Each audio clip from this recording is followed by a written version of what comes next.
What's up everybody, Couchmills here, coming at you with a brand new Valorant video, and literally a day after I talk about Sentinels like CYPHER being pretty bad in the meta, and Phoenix being neglected by Riot because they haven't buffed him in a very long time, even though he's obviously the worst character in the game. They dropped an AMA talking about changes to these characters, so we gotta talk about it, we gotta cover it. But first, let me tell you about this insane tool, the Overwolf Valorant Tracker. This is an in-game Valorant tracker that is going to give you live performance updates while you're playing. You're going to be able to look at your player profile, find your best and worst maps so that you know exactly what you need to focus on, your own personal stats, your most played agent, that you can use to gather important information about what you need to do and how you can improve from here. This is our most exciting sponsor yet because it goes hand in hand with our mission to help you improve, and this is perfect for those of you who want to climb. So go check it out right now in the download links below. Now this AMA was on Reddit yesterday and it talked about things like Fade, Balance, and most things agents, where people could submit questions and different Riot devs will respond.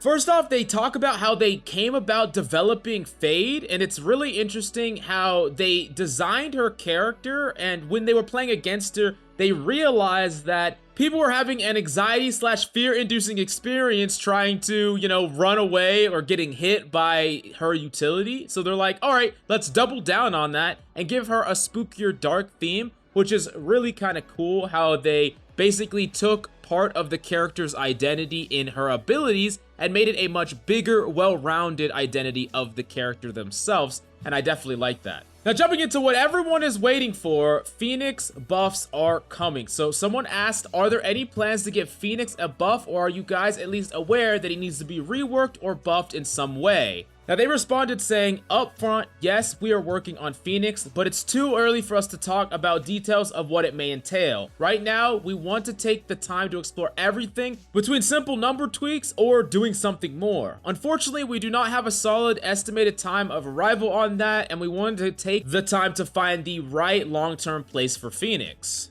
Now, there's good news here. The good news is they acknowledge that Phoenix needs buffs and that buffs are going to be coming, but the bad news is they haven't given us a time, and by the way that they're talking, they haven't decided even on how they're going to buff the character.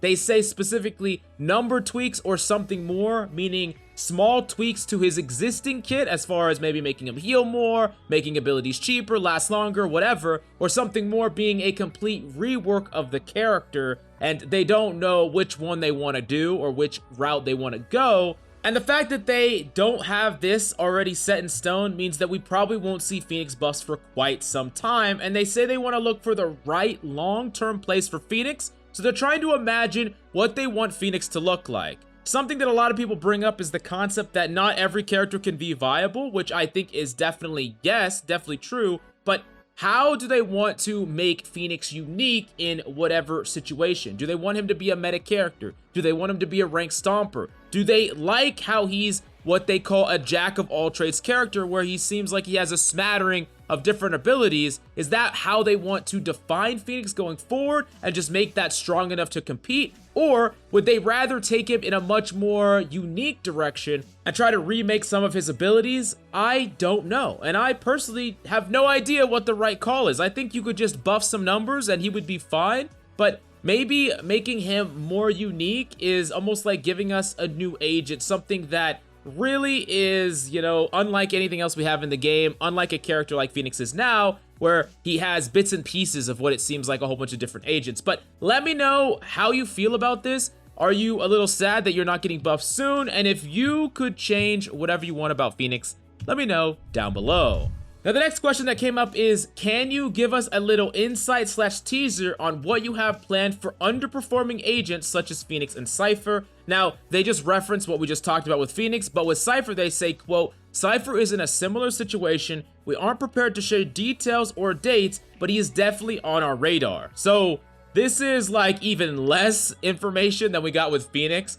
Being on the radar seems like a step down, but they don't say that they have to decide between remaking or tweaking like Phoenix, and I don't think that that is even the conversation with CYPHER. I think the only thing that they would do is number tweaks with CYPHER. I think that makes the most sense for the character. So perhaps we get CYPHER buffs earlier than Phoenix, but it's still looking like at least 3 or 4 patches from now. So about 2 months plus is my estimate at the very minimum before we get any changes to these characters. Definitely a little frustrating, and I hope maybe they're just sandbagging a little, but for now, this is what it looks like. Now, there's a very interesting question about how agents interact with the operator, citing that Jett's ability was nerfed slightly, but Chamber's still really good with the op. How do they feel about how some agents are really strong with the op and other agents can't really use it at all? And Dev responded saying, quote, "We're totally okay with some agents being better at using the op than others. In the long term, we want that strength to come with trade-offs in your team composition."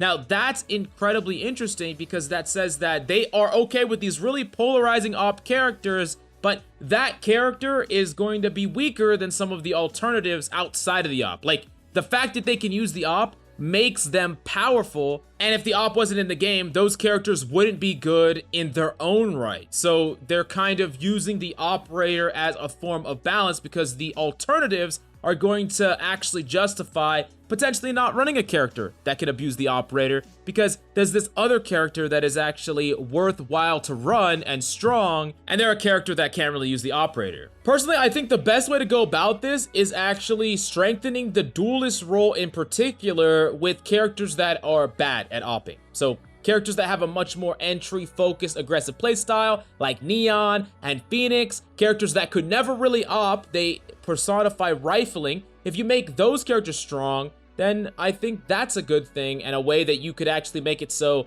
you second guess whether or not you want an op type agent. Or how about other Sentinels that are actually really legitimately strong? We talked about how the Sentinel role is pretty nerfed outside of Chamber. So if you want to rock a Chamber and you want to rock these powerful Sentinels, then you lose out on the powerful Duelist. It's all about power balance, and I think it's interesting. So we're not going to see a situation where they make it so the op is ubiquitous among all agents, most likely. Another kind of funny interaction between a dev and another dev talks about Viper buffs when, and it's just like they're talking to each other back and forth. But the dev responds with no Viper buffs yet. Now, I'm pretty sure there's not going to be any Viper buffs. She doesn't really need any buffs, for one, and two, she doesn't have any competition in doing what she does. So for the foreseeable future, I would imagine that Viper stays the same, and it looks like they are confirming that more or less here. Now, the last thing that I want to end on is really interesting. It was a question saying, do you plan to make a new character class? And they said this, quote, "We're definitely open to finding new classes in Valorant, but we want to make sure that those classes are both healthy for the game and contribute to the tactical space